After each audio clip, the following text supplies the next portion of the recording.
All right, everybody, welcome to another episode of Becoming a Scrum Master. I'm your host, Ryan Ripley. Joining me today, fellow PST, and actually we went through the process together. So became Scrum trainers at the same time. Reggie Gardner. Reggie, how you doing? Good, Ryan. Thanks for having me. Yeah, hey, it's been a little while, so hope all is well in this topsy-turvy, crazy training economy. It is a little crazy. Yep. Yeah. Cool. Well, Reggie, the people prefer we just jump right into it. So if you're ready, I'm going to fire away. Let's go. Yeah. All right. Can you share the story of how you first encountered Scrum and what motivated you to become a Scrum Master? Was there a particular moment or experience that sparked your interest? Yeah. Great question. So really for me, it started with extreme programming. I think you've heard that a few times in this series, right? So that's how Todd and I got into it too. Yeah, it was actually the extremeprogramming.org website, which I think is still out there. I came across that and started thinking about different ways of working. And I was always drawn to teamwork. That was always kind of a big thing for me. I just always felt we were smarter together than alone. So that the ideas in there, the pair programming, some of that stuff really resonated with me. So I kind of practiced that, promoting that on my own. Fast forward a few years, I'm leading a small team in a startup and had a lot of autonomy and started reading more about Scrum, learning more about the original book, started applying some of that, just kind of slowly bringing it on board. Fast forward a few more years, same company, and I'm asked to help lead a much larger development effort. Instead of, a team of 5, we have a group of like 45 to 50 engineers building our next generation platform of hardware, software. And so trying to figure out how to scale Scrum and being seen as the expert in the company at Scrum. And I was just practicing a little bit here and there, right? Read a couple of books kind of thing. And that's when ended up becoming a PST out of that. That's what sparked it was, we're scaling Scrum and just failing. So I'm reading more books. I'm listening to podcasts. I'm listening to keynotes. Every time I was in the car, I was listening to something about scaling, Scrum, teamwork kind of stuff.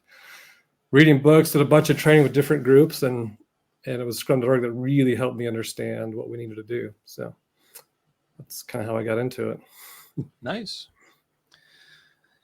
So was there a specific project or situation where you had the big Eureka moment? Something that made you realize the true power and potential of Scrum. And could you describe that experience? So, again, back on this group that we're trying to scale and really struggling, I'd seen these teams that have been really powerful, but now we were struggling, and it was kind of why. And we did a lot of focus on, looking back, a lot of the mechanical Scrum kind of focus, more on the practices and less on the values, the energy, the trust. And so switching to a focus of Scrum values was like, oh, wow, Scrum values, and let's focus on getting to done. We had like a 2 or 3 year project and we were struggling to make progress. Let's focus on just getting something working and doing it in a collaborative way where there's a lot of conversation and discussion. That's when we started to really make progress. And so I started seeing it at scale, and that was pretty cool. Nice. All right. Has your perception and execution of the Scrum Master role or accountability evolved? Are there aspects of the role or accountability that you view differently now compared to when you first started? Oh, for sure. It's evolved a lot, continues to evolve. What I've realized is our whole way of living, we're so steeped in the industrial age playbook and way of thinking and leadership. And when I started really digging into what is a Scrum Master and what does that mean to lead without authority, to have influence, but you don't have any positional power.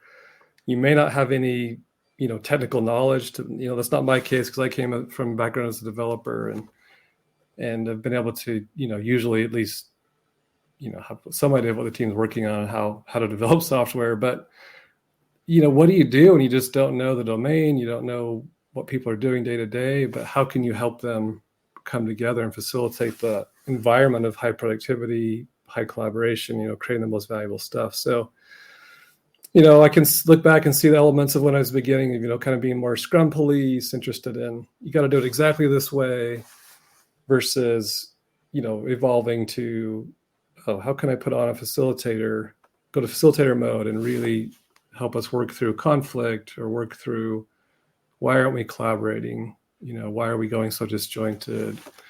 Or being a mentor, whatever some of those preferred stances are, but so different from where I started for sure. Very cool. So what advice would you give to someone aspiring to be a Scrum Master? Is there a particular mindset, skill, or habit that you believe is crucial for success in this role?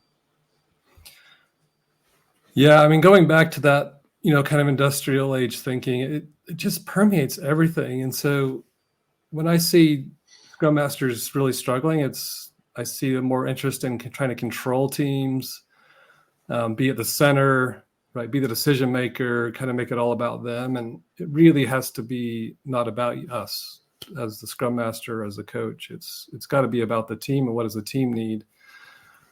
And it's such a different mindset, right? You're not that sage on the stage, you're the guide on the side kind of thing. So just seeking out ways to influence, but not control, support and help, but not insist or decide everything. Cool. Last question, Reggie. They're super easy, right? This one should be the easiest.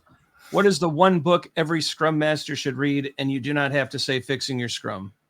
Well, Fixing Your Scrum's a great book. There's a movie out now, The Boys in the Boat.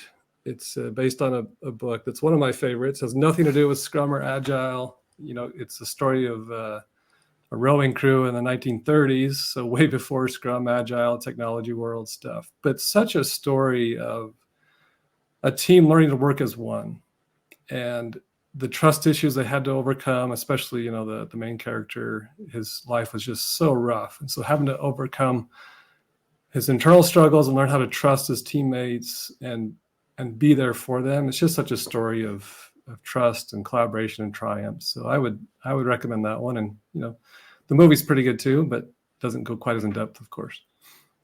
Nice. Well, thanks, Reggie. Really appreciate you going through these questions. Lots of good nuggets for the aspiring Scrum Master and even some of us veterans to consider.